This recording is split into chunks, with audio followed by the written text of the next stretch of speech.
All right, guys, welcome to the Florida Hockey Bros podcast. We've been away for the last 2 weeks. Nothing bad, just had some stuff to take care of personally on both sides. My name is David. I'm joined by my brother Daryl on the other side of the screen there. On today's episode, we'll get down to the nitty gritty. We'll talk about the Florida Panthers extensions, specifically as it relates to Montour, Reinhardt, and Gustav Forsling, who's a stud. And then we'll get to some of the potential trades around the league. So yeah, Daryl, what do you want to start with the extensions? I think that we've gone back and forth for a while now, and I think Forsling is definitely a priority for Cito and should be for the team. I think maybe you look for a trade partner for Montour. There's rumors out there for Hanifin. Cito might be interested in that. In that trade, if there's anything there that doesn't hurt the chemistry too much, because that's something that has to be taken into account. And if we consider what Cito did last season, where he kind of just stayed at the deadline, didn't make any trades, even though, was it Duclair that got back? Something like that. So yeah. So where do you want to go? Where would you go if you're Cito right now and you're looking at the market and what's available? What are a couple moves maybe that you would make that would make sense, and which extensions would you do and for how much? Yeah, I mean, I don't know, man. It's hard to say because we don't really know, right? It's been quiet, and we're in a market where there's not a ton of rumors right now, other than the fact that Cito's looking into Hanifin is not new. He looked into him in the offseason. I think the two names to watch out for on defense are Chychrun and Hanifin, because I think those are the two guys that Cito likes the most. I think they both play on the left, which is interesting because that's where Forsling plays, but you could have Forsling and one of those guys in your top four. Or I don't know whether one of those guys could move to the right. I really, haven't looked that deep into whether that's a possibility. But the fact that he's looking into them, it's I think he just needs to have a plan B. I think ideally he would like to bring all three guys back, but the fact that nobody has signed, I'm assuming is either the numbers are not where Cito needs them or wants them, right? And his whole argument is, we kind of have made you guys into who you are. To be honest, that would be my position. Reinhardt, yeah, you came here and you had all your best seasons here with this core. You had a playoff run. You've had this incredible season because you're playing with Barkov. You're playing with Kachuk on the power play. They're setting you up. You're scoring gimmies, right? That would be his argument. You're a great player and a leader and still in your prime. And, I'm happy to keep you around, but you're the third best guy on the team right now in terms of forwards. So I have to pay you as such. And maybe Cito doesn't want to go above 9, and that could be a deal breaker. I'm sure they're doing their math. They're looking at next year. They're looking at the evolution of the team, how the kids are evolving, and whether or not some of these kids can play with entry-level contracts next season. So I think that the main reason why I think he hasn't signed any of the guys is that he's trying to get either all of them or two of them at the same time. Because once you sign one and you set a bar and you have a number, let's say that you really want to keep Forsling and you pay him kind of closer to what he's asking, Montour's not going to want to take less than that no matter what. So now you set yourself up for a really tough negotiation and where Montour might just walk, right?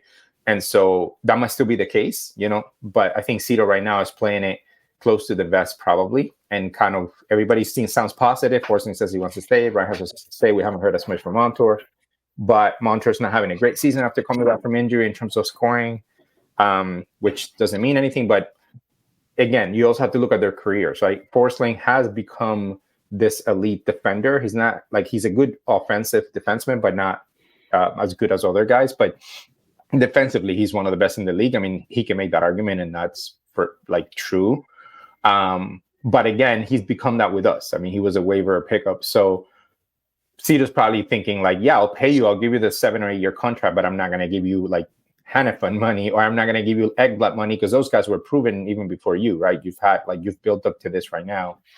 And this may be your peak, right? This may be the best you're ever going to be. And the same for Montour, who's going to be 30 years old. So you could say that to these guys. So anyway, I feel like that's probably the game of chicken that's being played. I mean, that's the job of the agent, is try to ask for the money. And Cito's like, you're in Florida, you got tax breaks, you got the weather, you got a great team, a great core, a great coach. You're going to be a good player here. Like, let's play ball and keep this together. And it may be that one or two of the guys, just kind of want the money, no matter what they have to go. So that we'll find that out by the deadline.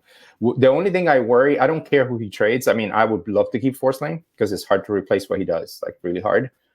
But if he really is asking for the moon because his agent and he's like, hey, I'm an elite defender, I got the numbers, like I want top money, then if you can bring Chikrin or Hannafin back, that won't feel as big of a loss. I mean, it may feel a bit of a loss on defense, but you're getting top talent back at an age where they're still in their prime, just as Forsling. So I'm okay with that. And the same with Montour. If it's Montour who gets traded and one of those guys comes back, I kind of am okay with that. Reinhardt is sort of the bigger questions. There are rumors that like maybe they're willing to even go into the summer, in which case Cito would if Cito keeps him for the run, that would be a mistake in my opinion. What I would do is just trade him as a rental, even if you're getting a little bit less back, to a team where like maybe he won't sign and maybe you try to sign him in the summer, but at that point you're competing against the whole league. So I don't know, man. I think it just come down. The one thing Cito said was guys who want to be here will be here, right? Like he's willing to sign all of them, but they have to want to be here, which means they need to play ball. And there are examples in Pittsburgh, in Tampa, and Carolina of guys who have played ball with their teams in terms of the contract that they've got compared to the rest of the league. So if Reinhardt wants $10 million, best of luck to you, man. Great to you. You're not a $10 million player when you look at your career. You're a $10 million player this season. That's it. And we cannot. You can sign a guy for the highest year. I mean, the way they did with Nylander or whatever. Like again, that's a separate thing in Toronto and situation, and they kind of need to overpay some guys to keep them. But anyway, I just don't want Cedar to like give in and give a huge contract to a guy who all of a sudden is going to drop in play, and then you have to try to find a trade partner for a lot of money. And these defensemen, once they get into their 30s, you just don't know how they're going to hold up. So I would love to keep all of them, but at the right price. And Florida, you can still make some good take on money without signing huge contracts in terms of AAV. So we'll just wait and see. But I think Cito's just playing chicken. Like he's not afraid to wait. He's not afraid to push, and he's not afraid to trade. He traded Huberdeau and Uyghur when their extensions were due in the summer because he was able to get Kachuk and who wanted to change the culture. So, I guarantee you he'll go after a big fish if one of these guys doesn't want to take a discount or is asking for too much or whatever. So it'll be really, really interesting. I just hope it doesn't distract him from like the makeup of the team for the run, the season. Yeah. We still need like another forward. I think for the bottom six is to me the priority. If we don't know all the changes, so we'll see, man. But just don't give in, man. Don't overpay because that ripples.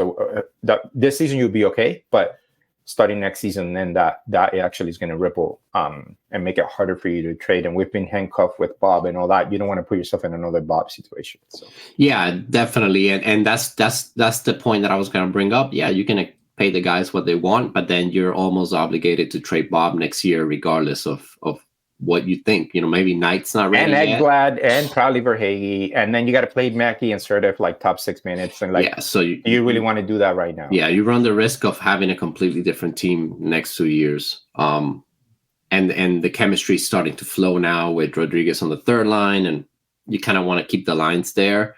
I'm convinced that the Reinhardt deal is not going to get done till the summer, till the off season. I think that's just where it's headed. I think that both sides kind of agreed about that. Maybe the numbers are a little bit too far apart. And Reinhardt would rather wait to see, and Cito as well, if there's another team out there that's willing to give him, but 10 million somewhere else is going to be about 9 or 8.5 here in Florida. So I don't know where that goes. And honestly, Reinhardt, he's having an amazing year, but he's not going to give you this every year. So he does have to be careful and see. Don't know what he's doing when it comes to that. For me, it's just Forsling. Like, he made a sound recently, like talks are ongoing. He wants to stay. They want him to stay. And Cito mentioned that they'll work something out for those guys that want to stay. But just the fact that talks have been ongoing now for like 2 months or 3, and and nothing has been announced. It's either what you said, that he's waiting to kind of announce it all at the same time or have all these deals locked in. Or maybe he's just trying to give himself some options at the deadline. With the numbers, maybe they're not agreeing right now with what their agents are asking for, and he's looking at options. Like you said, Hannafin came up, and that makes sense. If you're going to move on from either Montour or Forsling, you might as well get someone like that what his number is. He was going to get 7.5 in Calgary, so down here you can give him 7 maybe, because you're not going to be able to give him the 8 years, so it would be 7 years. But it's about the same amount of money, maybe a little bit less for Hannafin, but taxes taken into account, I think most guys will be fine. And also, like, how much do you really want to win? I know it sounds like a cliche, and like no one's gonna take a pay cut at their jobs, of course. Like, I wouldn't take a pay cut at my job, but at the same time, like, what are you willing to sacrifice to be playing for this type of culture? I mean, the Panthers have the last 3 years have been excellent. The way Cito has built the chemistry and the roster construction has been excellent, and then Paul Maurice in there. So yeah, I agree with you that it really depends for these players. It just depends on what they're trying to get. It's just that I think what complicates things is the fact that they can get 8 years here.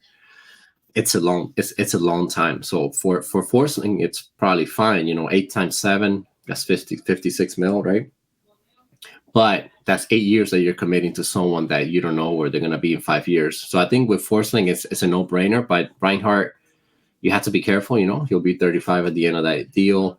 Are you going to give him a no-trade clause for how many years? Montour, I think it's just it's a 3 to 5 year deal. I think that's what the probably holdups is. Not even sometimes even the AAV. It could be the no-trade clauses. It could be the bonuses. It could be the length of the contract, like you're saying. Maybe Cito doesn't want to give Montour 8 years, or even 7 because of the age and because of the uncertainty and who he's been over his career, So at the end of the day, man, like, Barkov and Tkachuk are the 2 guys who are untouchable right now, and you need for your core. Bennett is a guy that has value, and we'll see where he's at next year when his contract comes up. But there are going to be some guys out there, like the free agent market right now for next season is terrible, so I'm not really counting on that. But, you can, if you give away Reinhart as a rental and you get Tarasenko back as a rental, like, you can replace him scoring for the playoffs. Again, not the same player, but it is quality for you to compete, and you just don't know how much what Reinhart's going to do for you in the playoffs when things get tight and physical. I guess top lines. I mean, last season in the playoffs, he was on the 3rd line, so he wasn't always going against he was going against some of the top competition, but to shut them down, not to score. And so, it's Elias Lindholm going to sign in Vancouver. Is JT Miller going to be available if Pettersson signs, because they don't have enough money for everybody? Roenick, I think, has to re-sign over there. And, is Elias Pettersson going to be available as a free agent? There's rumors he's not, he hasn't committed to signing there. Even Draisaitl. Like, I know that, again, some of these things, like, teams try to figure it out, but teams are getting tight with the money, and some of these guys are going to want to win, and some of these guys are going to want to make money. Some of these guys may not want to play in Canada. I mean, that happened. We saw with Tkachuk, we saw with Goudreau. So there are always going to be options for Cito to make a trade and try to bring one of these guys back. If he gets either good assets now, like that he can turn into another player, because this is our window. I mean, I know they draft and all that, but Cito's done a really good job drafting the last 3 or 4 years. We got actually a pretty underrated, in my opinion, prospect pool right now, with a lot of guys who look like could be NHLers in the next 3 to 4 years. So we have the next wave, the next generation already kind of being set up. So we don't need to keep our 1st round pick like this season or next season, in my opinion. I know that some teams feel that way, but Cito's found gems in the latter rounds. So to me, at the end of the day, we just have to be smart about how we do this window, the 3 to 4 years, and then we go to the next one. So whether Reinhart or Montour is part of that, it'll depend on how it's. So yeah, that's kind of where I'm at with him. Yeah, it's creeping close, right? It's in 3 weeks, I think, it's the deadline. So it's getting there. Like, I think a lot of the conversations are already going on. And if he's talking about adding a defenseman, Cito looks like he's looking for a solid defenseman, that means that he either knows that, you know, Montour or one of these guys is not going to be able to extend, or you also, you know, you're losing Kulikov and OEL most likely for next year. So you are going to need some defense. Yeah, and you have to be smart. Like to your point, you have to be smart about who you're having long term, and you know who you know is worth. Like Kachuk was worth it, Bark was worth it. Those guys can play into the 30s, and not only that, but you know, worst case scenario, toward the end of their tenures, you can also trade them. But you know the value is there right now for both of them. Even Bark was starting to get close to 30. Like he could play into his 30s at a high level. And so anyway, I'm with you. I think right now you just got to take a year-to-year approach. You got to let the cap start to go up. That's going to give you some relief. Bob might still be traded next year. Maybe yes, maybe no. We'll see. But right now, with what Maurice is going in terms of culture, I almost feel like you can kind of plug in and out. I mean, we saw with Rodriguez, Mikola coming in, Kulikov coming in, Oyel coming in. You see how quickly these guys get into the culture. So as long as you keep that core culture and you have Kachuk and Barkov and, you know, whoever it is, like leading Bennett, being the voice, you know, and Reinhardt could be one of those guys. But again, maybe Reinhardt just wants the bag. So, but yeah, man, we'll see what happens. You know, we have a good shot this year. I'm making another run with the team. But you also have to think beyond just 1 year. You know, we're not a 1 year team. I think we have a window.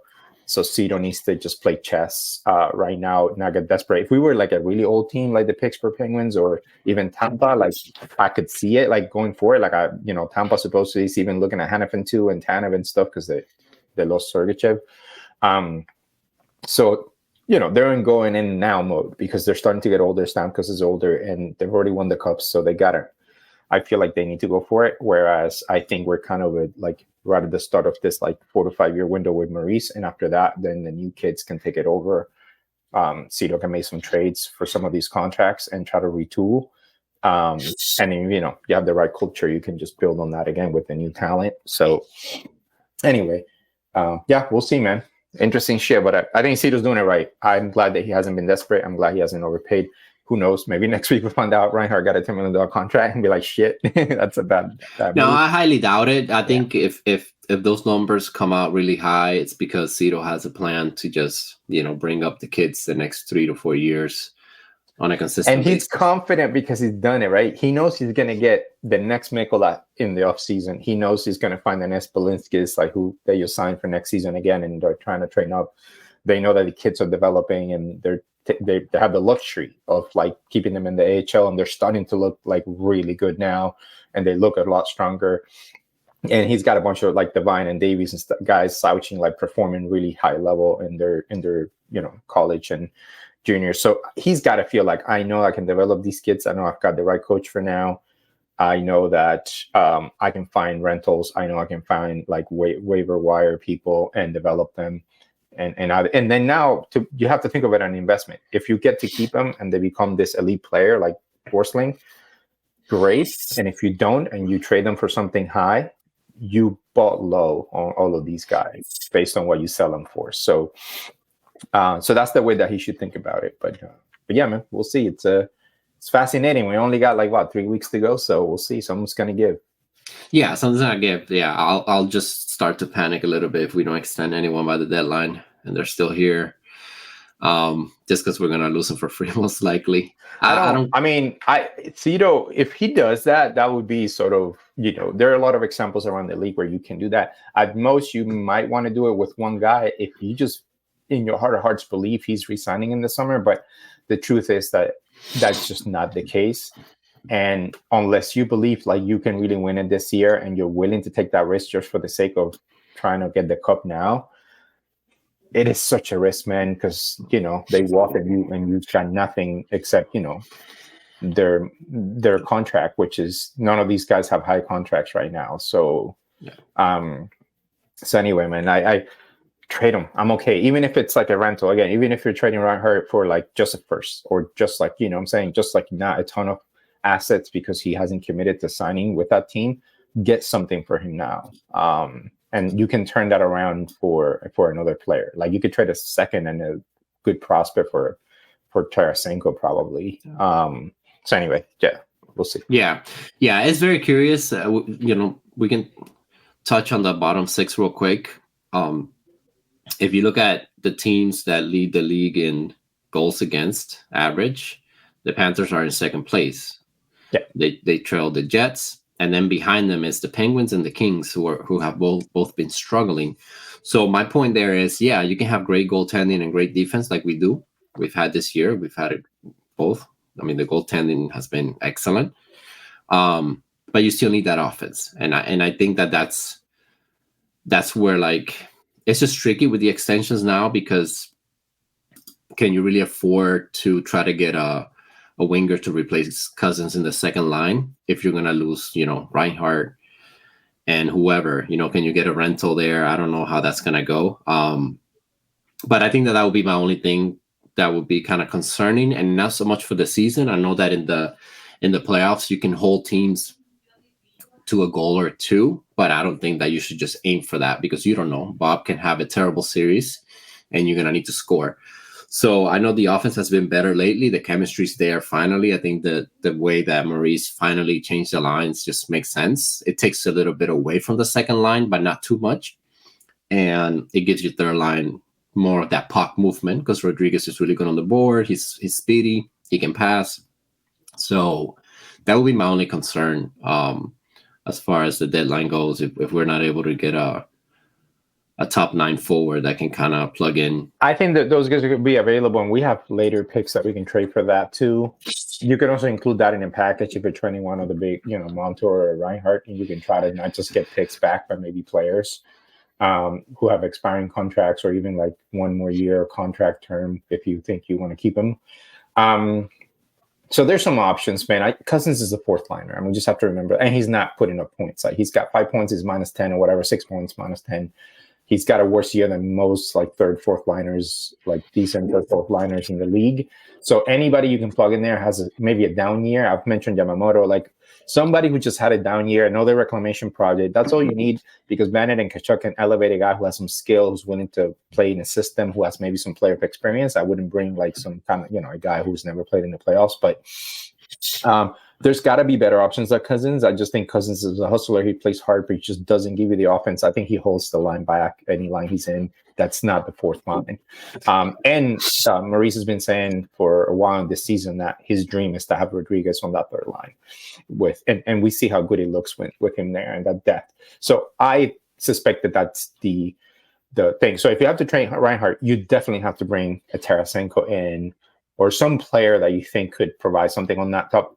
But in addition to that, you probably ideally we want to have another guy, and then Cousins' contract is expiring too, so I'm okay with him being traded, even if you flip him for a pick and then try to use that pick for somebody else who's a better fit. So anyway, I think there are options, and worst case scenario, he'll focus on 1 or 2 guys that he has to trade, and then keep Cousins, and just kind of figure it out and hope for the best. But Cito last year said it, and we think that these guys are just like focus on one thing. These guys have like 20 different scenarios, and Cito mentioned that himself, so I know that they do it this way. Maybe not every GM, but they've got like, if so-and-so resigns, if so-and-so is traded, what are the trade options? Who are we talking to? What are we doing this year? What are we doing next year? How is the cap looking? Where's the risk? And then they have it probably like option A, option B, option C. Like, they know what order they're going to go. I don't think that they would panic last minute. And Cito's been through it. He's made mistakes. He's traded a lot of high picks for rentals that didn't pan out and didn't resign. So he's been through that. He knows what that feels like with Giroux and Sherrod.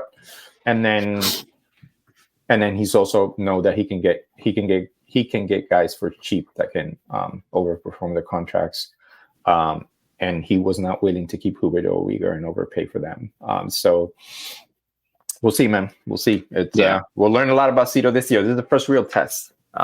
Yeah, I think so, because I think like you said, he kind of went all in on that President's Trophy year 2 years ago, which obviously in hindsight wasn't a great move, because we really just needed better defense and goaltending, and Bob wasn't giving us that at the time. Just needed more grit, man. Yeah, we just didn't have that what you needed to win. We beat the Capitals just with our offense and pure will, basically. But yeah, I think he's learned every year. I was surprised that he stayed put last year, but if you really think about it, it made sense, because I think he knew that team wasn't gonna win the cup. when you had the Stoll brothers on your team, and Yeah. and Gudas is your bottom pair, and he wasn't getting a lot. He said it. He said, if I'd gotten an offer that I thought was worth it for our team, I would have made the move. He would have traded Gudas. He would have traded, maybe Bennett. There were rumors, Reinhardt. yeah, but I'm sure he wasn't being offered what he thought was worth it. And probably they wanted to see some of these guys play it out. I mean, Reinhardt was still in the contract for this year, Bennett too. And Gudas is a guy, honestly, you can afford to lose. I know, he's not an elite player. So anyway. Yeah. So anyway, yeah. A couple of notes around the league. Obviously the Canucks have made some moves. They got Elias Lindholm in their team. Before that, they had Sadorov. That seems like ages ago. Yeah. They've been kind of going all in. Monahan to the Jets. Yeah, I was curious to see just what their money situation is, and I think they kind of have to go all in as soon as possible. Just because they're not going to be. I don't think they're going to. They're not going to keep everybody. Either Pedersen doesn't resign, or they have to trade JT Miller's contract, which I would take. That's another reason. I know he's 30 or whatever, but he's a physical player. He's a tough player. He's coachable. We've seen it this year. I think Maurice would do a good job with him. So he's a guy we could think about for Reinhardt, or at least the second line. I could see him playing on the second line. But yeah, they're gonna have to, Lindholm, Pedersen, and then everybody else's contract, Hronek, and there's something to that team's gonna have to make some moves and decide what to do with. So they're going for it because of how they played this year. I don't know that they're built for the playoffs, but we'll see. The Jets also got Monahan, but they can't score for shit, man. They really can't score. Yeah, like I said, the difference in goals against between them and the Panthers is 20 goals. Yeah, no, they can't. They can't.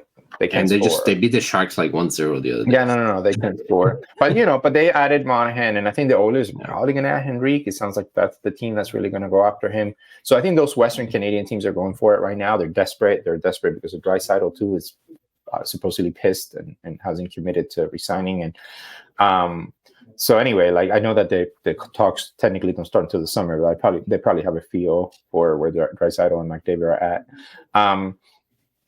So they're desperate. So it makes sense that they're the first ones to make the moves. And some of the Eastern teams have sort of stayed pat to see what they can get in terms of value. And the cap situations are also tight. The one thing, man, is Chris Tanev. I think it's because of Toronto, right? It's come up so much with Toronto. I'm who's Chris Tanev? I know he's a good player. I know he's tough. I know he blocks shots. I know he's a gamer, right? He's that kind of guy. But he's I'm sorry, in a really good team, he's a bottom pair guy. He's been a bottom pair guy in Calgary in the past. And he's 34. He's gonna be 35 to start next season if you give him a contract. How many years are gonna sign this guy for? And he tends to get injured. And so I don't know. It's so weird how all of a sudden a name takes off and then they poo-poo a bunch of other names, which nobody was talking about Mikkola, but the Blues GM the other day in one of the podcasts said he was one of the guys that they lost that they would have wanted to keep, but they needed to retool. And then he went to the Rangers, and of course the Rangers kind of used him in the bottom pair. And then Cito gets him, and the dude is legit, for his money especially. He's better than Ryan Graves in Pittsburgh, who's making twice his money. And so they're just guys there. I've never heard of Mikkola, but if you're a good GM, and Cito knows he's there and knows that the potential's there for him to do it. But everybody's obsessed with us one or two names. Everybody wants the same guys. Everybody's overpaying for the same guys. And it's is that really the best option when you look at value, when you look at long-term investment? The Leafs defense, it's not great. I know that they have Liljegren and they'll mention good game, bad game, whatever. Liljegren is awful on defense. I watch him play compared to the Panthers, Carolina, the Lightning.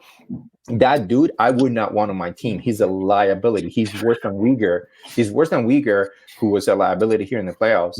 And replace that guy with anybody, with a more veteran person. I mean, I know it's the name, but there's a bunch of other guys. Giordano can't play anymore, man. I'm sorry. Anybody, Andrew Peak, go after a younger player who has potential and upside that you can train up. But that's the thing. You don't trust your coach. You don't trust your system to bring a guy in and have him be coached up. But you also had the example of Luke Shen, who was a third. You traded for a third-round pick and came in and gave you great minutes. Like, look for that guy. And it isn't just Tanev. You're going to overpay. You're going to end up paying a first-round pick to get Tanev. And